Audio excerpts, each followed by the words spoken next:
But because he wasn't a communist, Kissinger turned a blind eye. That is the most egregious use of passive voice that I've ever heard in my entire life. I mean, like, I don't think he's trying to say that the CIA didn't do it, but it's just like not really. No. This is what I mean. He is literally doing that. And then I'm gonna go pee really quickly too, because I have been holding it in since this Spencer interview as well. I'm gonna start it, and you can get a better understanding of what's going on right now. Can you hear it?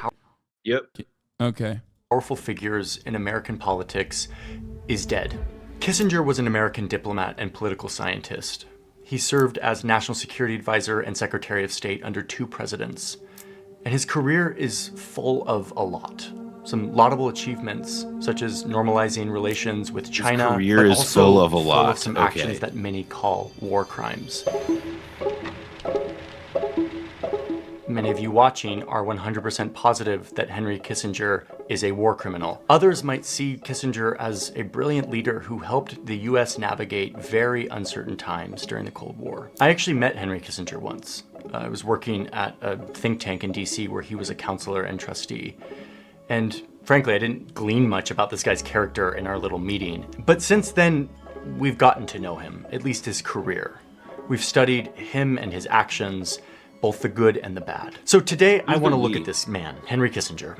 I want to look at what he did and evaluate what we can learn from this person who, for better or worse, has played an influential role in how American power is wielded on the global stage. On this, perhaps the most gentle and graceful land in all of Asia, President Nixon and Mr. Kissinger unleashed 100,000 tons of bombs. Henry Kissinger was born on May 27, 1923 in Germany. When he was a teenager, his family left Germany for the United States, fleeing oppression from the Nazis. He went to Harvard and later was drafted into the army during World War II, serving in a counterintelligence role. After the war, he returned to Harvard and pursued a PhD in political science. Kissinger made a name for himself as a political theorist and author. He focused on the role of nuclear weapons and this new... I'm gonna pause it immediately.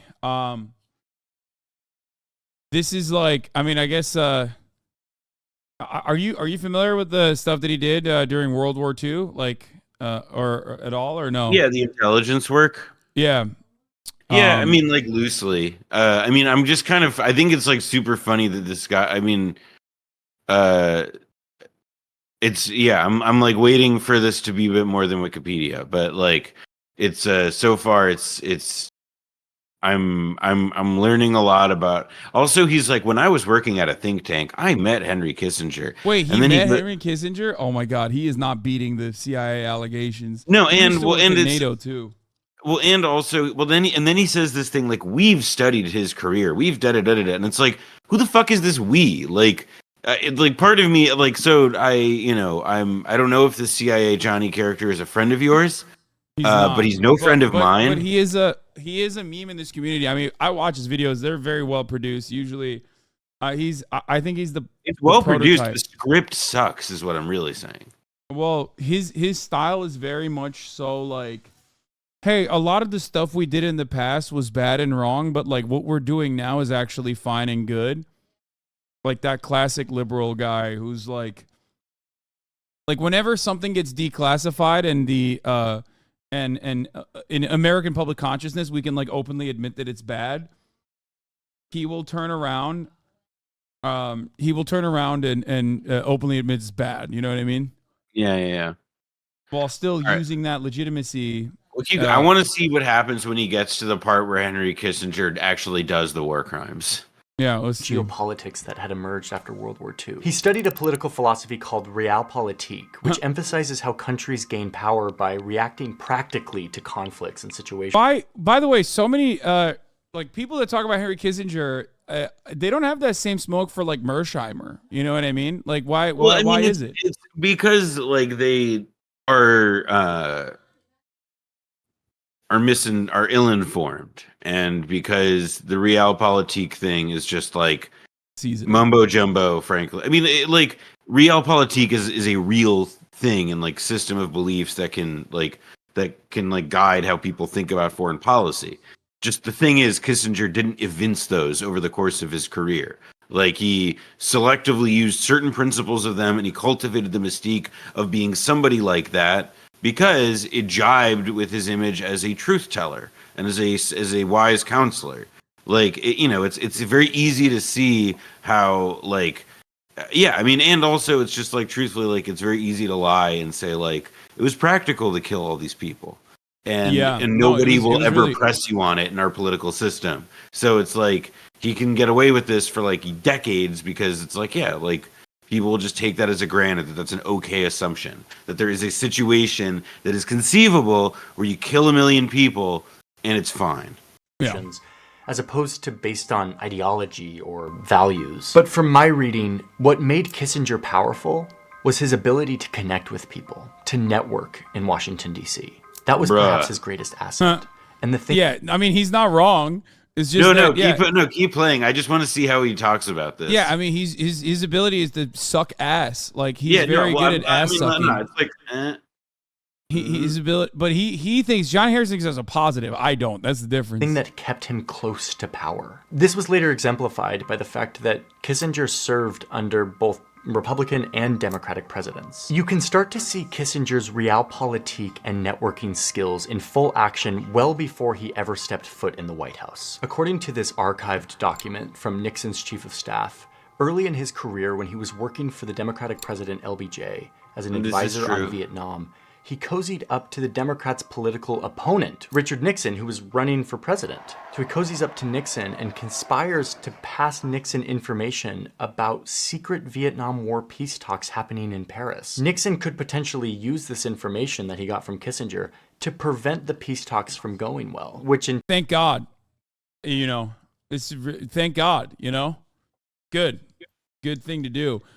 It's funny, like, I mean, I don't know. I want to always ask, like, someone like Johnny Harris, like, how they feel about, Donald Trump and his campaign I think, in 2016. Like, it's really clear, like, he's doing, like, I'm curious, but, like, it seems like he's doing a wind-up to be like, he did some bad stuff, but get ready for this, because this guy who did some bad stuff, he also did some good stuff. And listen, like Hooplehead, if you want the good stuff, you gotta do the bad. I'm gonna guess. I'm not a betting man, but I'll bet that's where this is going. I mean, even thus far, like, framing something that could be akin to treason as like good networking is yeah, like, literally, Lyndon Johnson didn't reveal it publicly, even though he had caught Kissinger doing this. I think because of wiretaps. It was because it was like, yeah, like, I think it'll like completely flip the 1968 election. I don't know if it's having any impact, and I don't think it's like worth like causing a civil war because of that. Like, it's a very yeah. I mean, all right, let's see it. Let's see how we keep. In turn, would make the Democrats look bad since they were the ones in power, and help pave the way for Nixon to win the presidency. Now, there's a significant debate on whether or not all of this sort of backroom deal thing had any impact on the peace talks. But what I care about in this little story is what it shows about Henry Kissinger. That he was willing to go to these lengths to betray the president he was working for and to cozy up to a candidate who he hated but thought could potentially win the presidency. To pass on information that could potentially compromise the peace talks that might end the war in Vietnam. Anyway, the peace talks did indeed break down, the day before the presidential election, no less. Nixon ended up winning, and Kissinger, this political theorist turned power-hungry networker, had shown that he was willing to sabotage peace talks in the name of gaining favor in the eyes of a powerful man. Nixon appointed Kissinger as his national security advisor, giving him an unprecedented level of control. Control over what he could use the American power machine to do on the global stage, all in the name of national security. No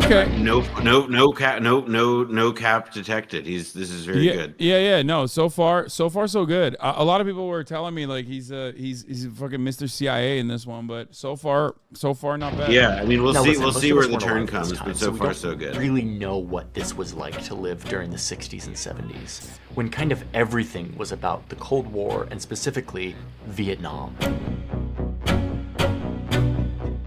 So now you have Henry Kissinger and Richard Nixon overseeing this war. It was a war that was no closer to ending. A war that, remember, these two conspired to lengthen so that together they could end it and score Nixon political points. And this leads us to perhaps the most infamous of Kissinger's sins. There's a reason why Anthony Bourdain said, quote, "Once you've been to Cambodia, you'll never stop wanting to beat Henry Kissinger to death with your bare hands." That's because in March 1969, Kissinger directed the US Air Force to fly over Vietnam's neighbor, Cambodia, a neutral third party, and to drop bombs everywhere. By the way, his involvement on the bombing campaign is like far beyond even like far beyond like anyone. He literally picked the targets. Yeah, like anyone in that position, I feel like leading up to this moment was not this involved in exactly where to bomb. Like picking targets is crazy. No, and it was also meant to keep people out of the loop. Like it was meant to make sure. So, because Kissinger basically, in between the election of Nixon and his inauguration, Kissinger put together a plan to remake the National Security Council from this kind of, bureaucratic intelligence analysis and centralization like division to basically being like, the end all be all for anything to get, to reach the president.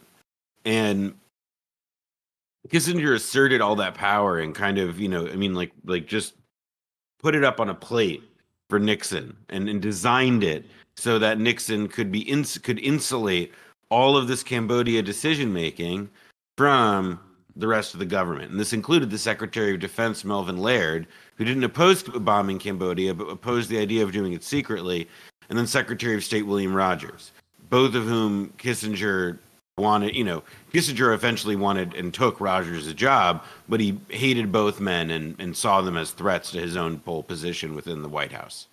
Yeah. For chatters who are asking, why did they bomb a neutral country? Because they considered it to be of strategic interest. Because the Ho Chi Minh Trail existed, where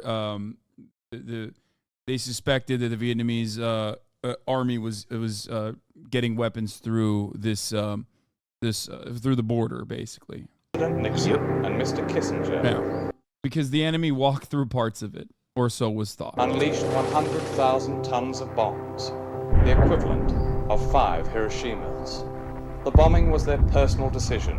Illegally and secretly, they bombed Cambodia, a neutral country, back to the Stone Age. The goal was to eliminate North Vietnamese supply lines and strongholds that were in Cambodia, but the response was carpet bombing.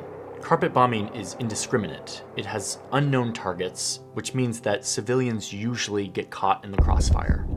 So now you have B-52s raining down hell from the sky at all hours of the day. I'll explain it like this for all the Zoomers. They had terror tunnels with terror babies in Cambodia. That's why. Okay? They had tunnels of terror.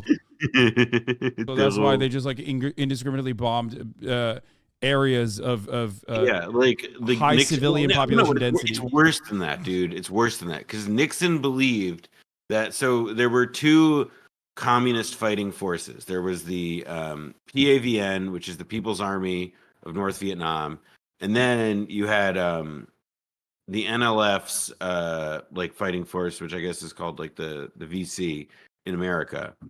But these two fighting forces were Nixon believed that the NLF's military command was in Cambodia.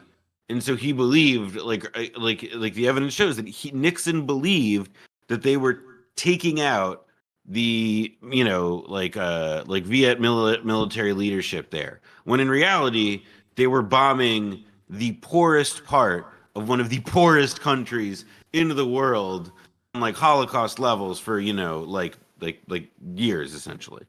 Yeah. Homes were reduced to rubble, entire villages were turned immediately into refugees, and what the record shows, that came out later, is that all of this indiscriminate bombing, this slaughter from above, was approved by and then concealed by Henry Kissinger. Approved isn't strong enough. Kissinger literally picked the targets. This was Kissinger's baby. So, but that's semantic almost. It's just I want to emphasize that it really was. Yeah. No, for sure. This map that you're looking at is not some stylized representation of this. This is actual data. We have the data of every bomb, hundreds of thousands of bombs that were dropped on Cambodia during this time. All in all, at least 100. I mean, to be fair, like it's just, even when you think about like the authorized actions that the American government took in Vietnam, you look at like South Vietnam and what they did there, and it's like, you know what I mean? They're fucking god awful. They're and belligerent across the board everywhere, unconditionally. And we also like this is just Cambodia. Laos was bombed even more heavily, and you know like it's this is like this is just the part that like Kissinger created. You know, Kissinger engineer. I mean, like one journalist, he very famously wrote a book about this called Sideshow. Like this was just one element of it. Yeah. 100,000 Cambodians died in all of this. 2 million were made homeless. And this is in a country of only 7 million people. In total, the US dropped 2,756,000 tons of bombs on Cambodia. Many of these bombs went undetonated, turning the country into a minefield of undetonated explosives that still exist today. Oh, yeah. And perhaps more significantly, contributing to the destabilizing of this country, making way for a violent communist party to rise to power with a vengeance, leading to a mass genocide. All of this happened. I mean, it's like the classic, like Pol Pot, communist leader Pol Pot. Yeah, Paul. I mean, it's like it's like they were so only notionally Marxist, but like I said, I want to kind of leave that a little mysterious for the moment, just because big things. But like, coming. yeah, I mean, let's see what he has to say about Henry Kissinger's opinion on. Henry Kissinger is obviously an anti-communist, so I wonder what he will say about his dealings with the Khmer Rouge. Generally, happened in secret, without the approval of Congress. It was Henry Kissinger, this one man, wielding his deftly gotten power to ruthlessly get what he wanted at any cost. As the endless war was near its end, peace negotiations kept breaking down. In response, Kissinger sent another round of brutal bombings around Christmas 1972 in an effort to force the North Vietnamese back to the negotiating table.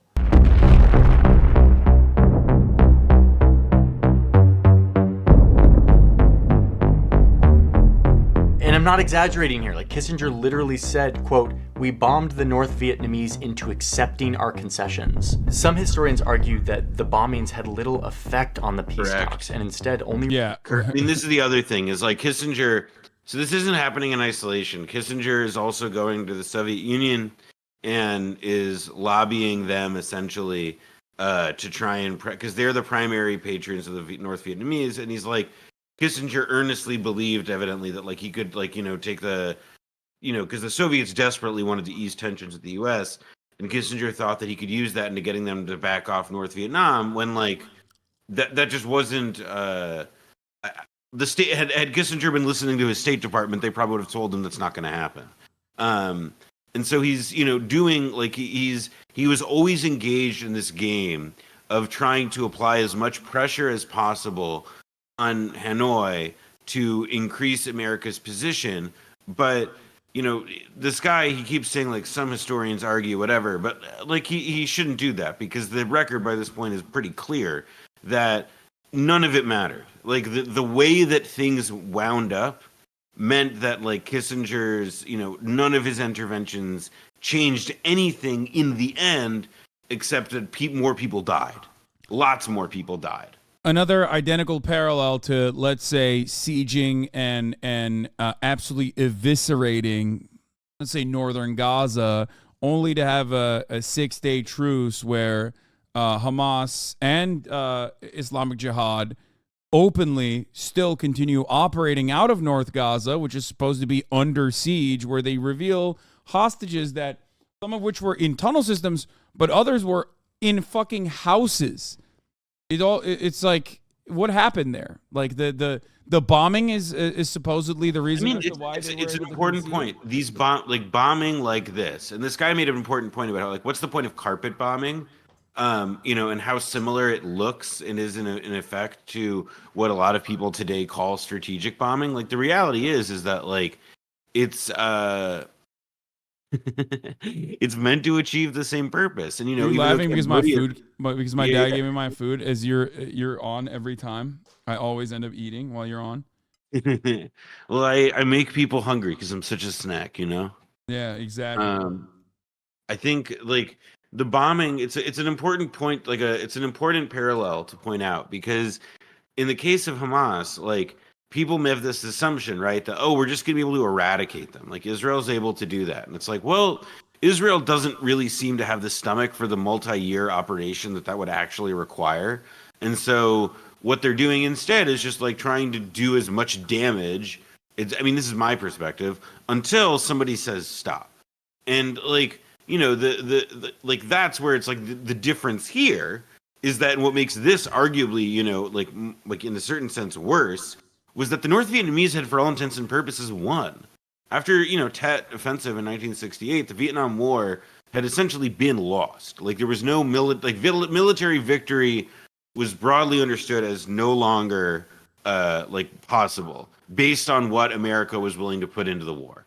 And so with that determined, like what this ended up doing, this was Kissinger and Nixon saying, well, actually, we can really win this thing if we just do it our way. And, it didn't do that. As the freeze frame says, it just brought more pain. Like that was it. And the North Vietnamese, repeatedly, I have an article that'll come out, I think, tomorrow or the day after, where I go in a little bit more detail on this. But like the North Vietnamese understood that this was what they were doing, but it was just like, what were they going to do? Concede things that they had already won and that they knew if they waited out? Like, it's a common problem that like America has faced. They underestimate the power of we live here as a, incentive to hold on in negotiating. Resulted in more pain, more death, and more destruction.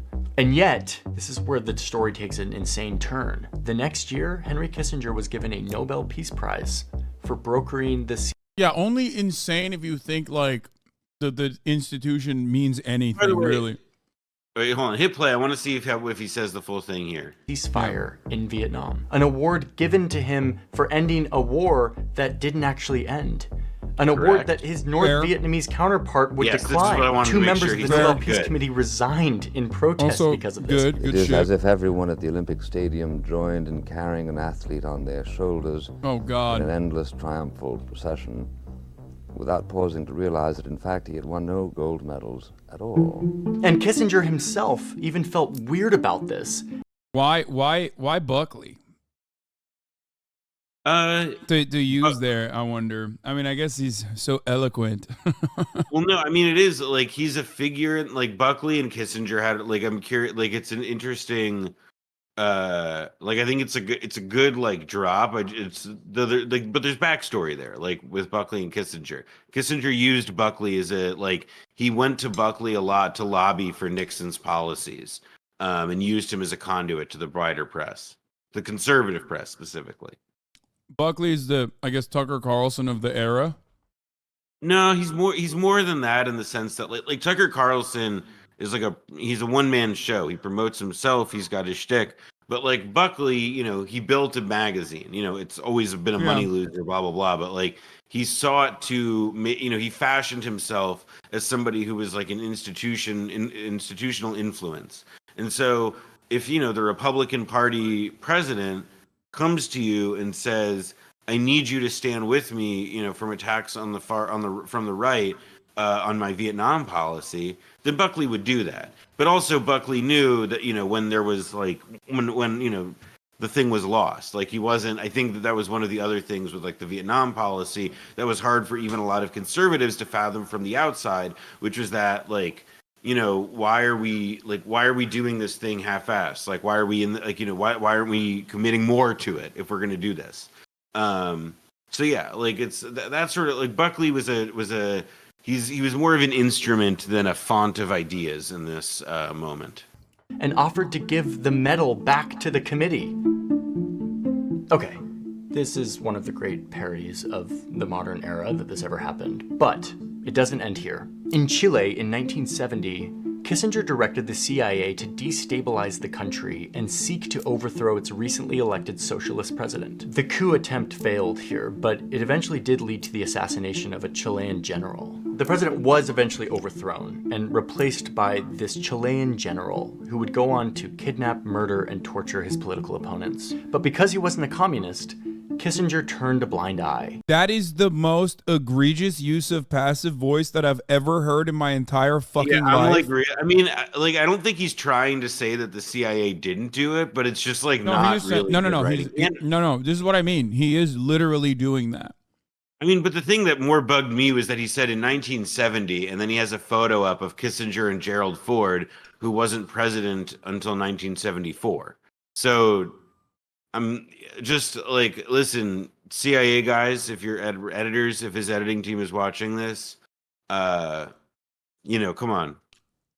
Do better. In fact, one of the features of Henry Kissinger during his time was cozying up to dictators all around the world, all in the name of securing America's place as the global superpower. Yeah, he has done a video on coups where he literally said that there wasn't enough evidence to say that the CIA orchestrated the coup in Chile. That's why I'm saying cute. Like his.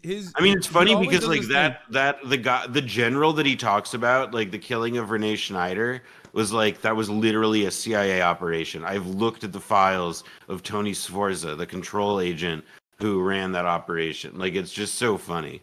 But yeah, whatever. Go on. No, that's what I was trying to say is that like the way that this insidious propaganda works is that you have to be like somewhat critical. You have to be somewhat critical of like what the CIA has done. As long as they've like kind of declassified it, and as long as like people kind of understand, you know what I mean, that it was like bad.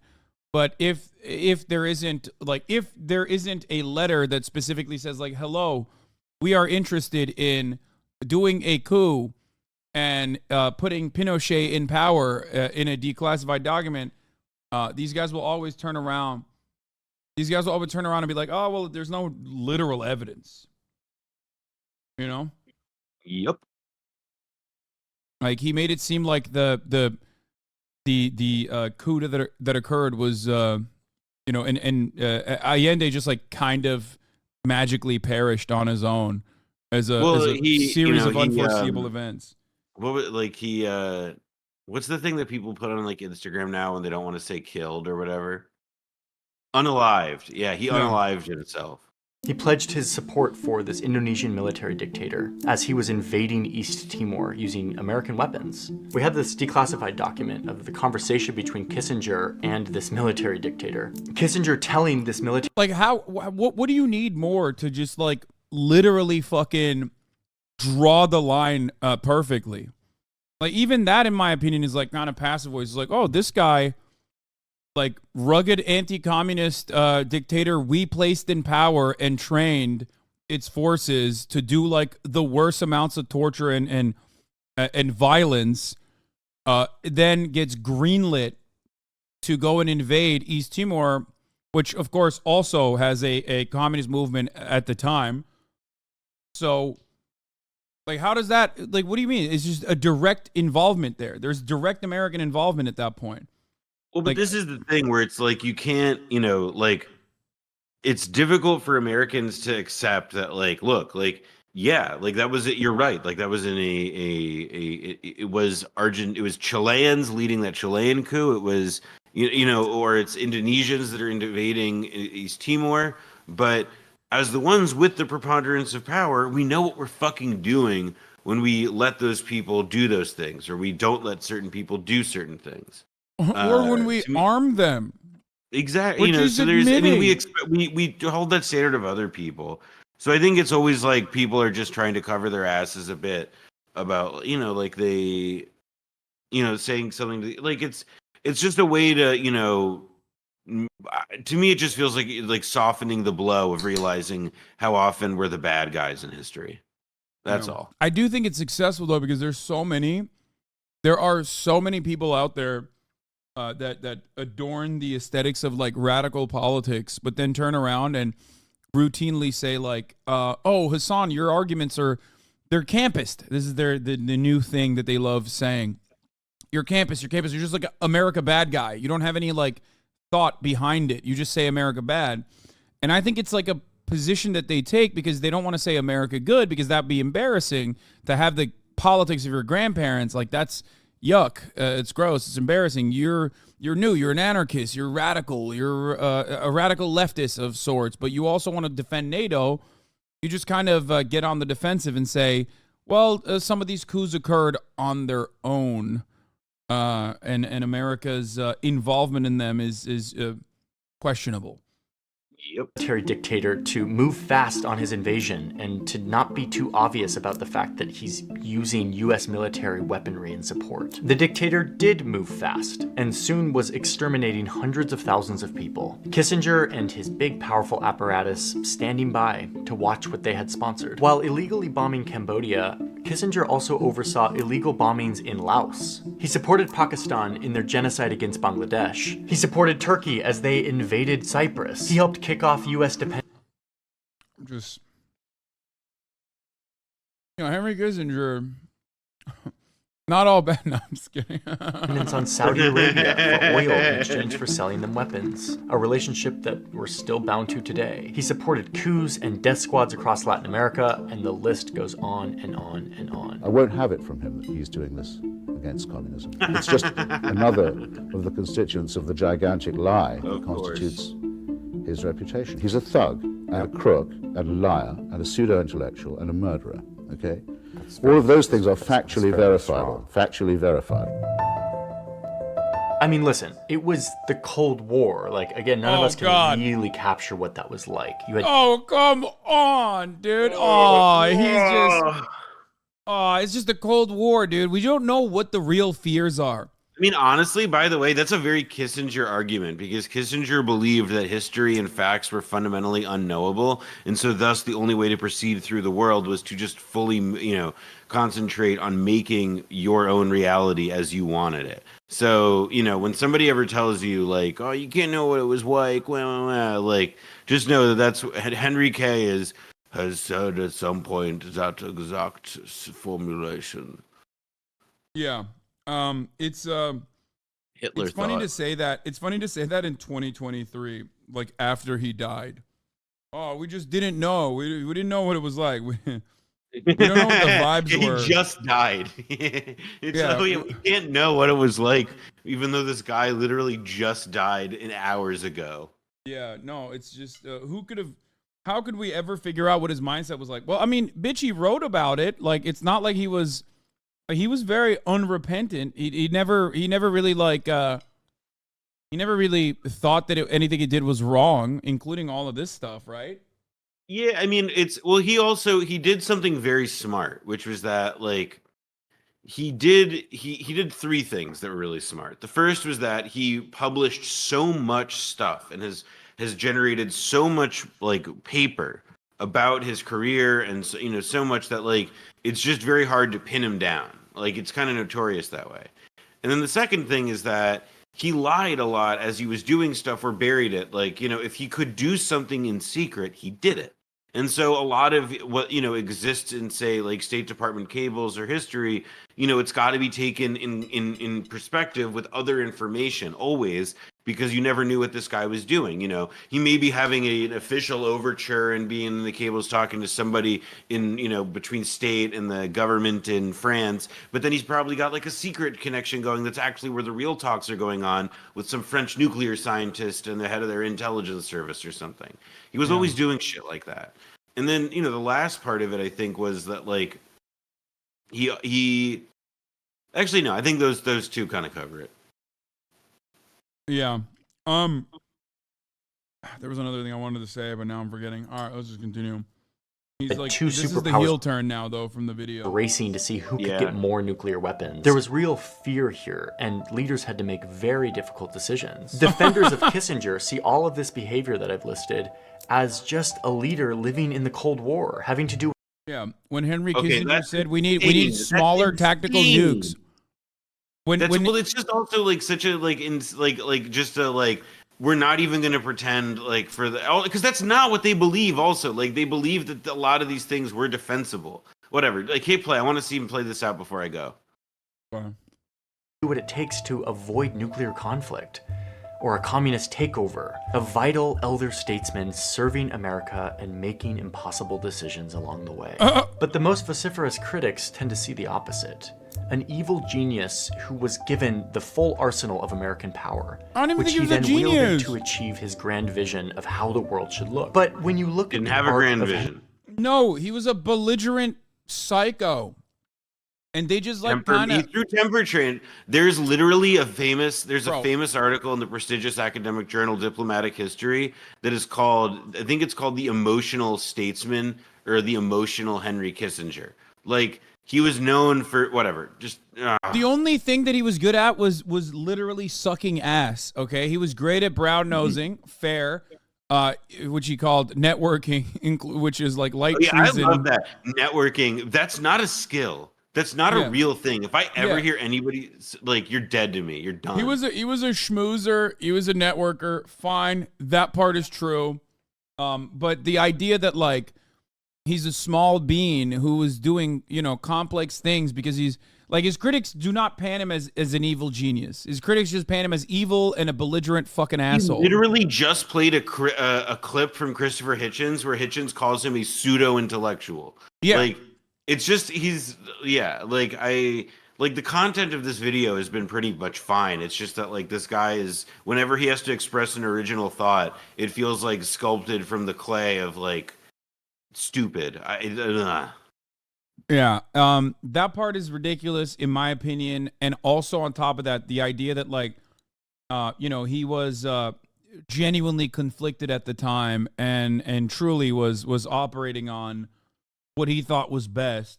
When even that part is like he basically destroyed that argument when he talked about the Vietnam War and its extension. Like, you can't say that you did it because you legitimately are interested in like changing the world in your vision, if you even have one to begin with, while simultaneously being like, we extended the Vietnam War for like personal gain right then and there. Let's give this guy an out. Henry Kissinger's career, neither of these characterizations hold. He was not a master strategist or an unparalleled genius. In this fact, false dichotomy he's a I've guy full established of is contradictions. And He instead, conspired to extend the Vietnam War despite thinking that the war was foolish. He joined the Nixon White House despite long maintaining that Richard Nixon was not presidential material. He orchestrated these increased bombings of Vietnam and Cambodia despite all evidence indicating that the U.S. could not win this war. A reminder that Henry Kissinger those aren't grew up contradictions. being Those are bullied just and facts. beaten up Those are for just being facts. a Jew in Also Nazi being Germany. beaten up for is it What is he? What? Dude, what is happening? Henry Kissinger himself has regularly fucking shit on his like own personal Judaism and his own personal Jewish background. What the fuck? I think he's the prototypical Zionist that went to America and was like, I just love America. I'm a big fan of America. Yeah, and also what's my experience as a refugee from Weimar Germany? Power will win. Like it just seems like this guy is working overtime to right now avoid drawing any conclusions about the story that he just told. It's pretty funny to say this about a dude who literally said, despite the curse of my Jewish background, like being born as a Jew, despite the curse of being born as a Jew, like if it wasn't for that, I would have probably also been anti-Semitic because I think that one was a pretty good joke, but in general, I do think he just didn't give a shit. I mean, what he really didn't care about was like when he saw that there were Jews who were in his way, he would be the most anti-Semitic person right along there with Nixon. He just he didn't give a fuck about like the specifics of his being Jewish. To the extent that it informed him, it was like, yeah, I fled Weimar Germany, and what that tells me is that the only thing that matters is power. And Israel is a fact, so we'll protect Israel. But by and large, let's do it. Like when he gets sworn in as Secretary of State, he does that whole America is only one country in the world where a story like mine can have. It's just like he's. And by the way, that accent, it got thicker over the years. Like it's like he's like this guy is just buying the bullshit that Kissinger was selling about himself to make whatever. We'll see. Give him another minute. Let's see what goes. Beaten up for being a Jew in Nazi Germany. And then he fled that brutality to come to the United States, where he studied how power works between countries, but also between people. He used those skills to navigate himself into standing in the most powerful places in the world, next to the most powerful people in the world, the most powerful military in the world at his disposal, and the permission to use it as he saw fit. Henry Kissinger knew what it took to stay on top. And what it took was shifting alliances, secret bombing campaigns, sabotaging peace talks, supporting dictators abroad, and the list goes on. I guess the point here is that Henry Kissinger's master guiding principle was to have no guiding principle. He infused that into his leadership, into his decisions, leading to the destruction of many lives around the globe. I agree with that. Ripples that are still felt today. Even if Henry Kissinger were still alive, I believe he would never face true accountability for his actions. He played the game too well. He's too like. I don't think this video was as bad as the way chat presented it to me. I'll say, Yeah, I think it's fine. Controversial opinion. There are a couple moments where it's like he could have been more critical, but other than that, Yeah, no. I think it's fine. People. CIA, Johnny Harris, you're mostly okay by me on this one. I'm sure I will both come sides of the across you aisle. later. But and think ultimately, you're if we can despicable. learn anything from this, I gotta run. I'm the going death to the of Nick Henry game. Kissinger gives Oh, us hell an yeah. opportunity. all right. Well, Noah Colwin, thanks so much for coming on. What do you want to promote before you leave? Blowback Anything? Season 4 is now in wide release. It is available wherever you get your podcasts. New episodes every Wednesday. Episode 4 just came out. We got 6 more weeks. There's merch. Go to blowback.show. You'll get all the details on all of that. And that's about it. Thank you. All right. Thanks for coming on, Noah. Always a pleasure. Peace, bro. Bye. All right, that was Noah Colwin of the Blowback Podcast. Johnny Harris, you killed it. Now please strangle me. What the fuck? Jesus Christ, calm down.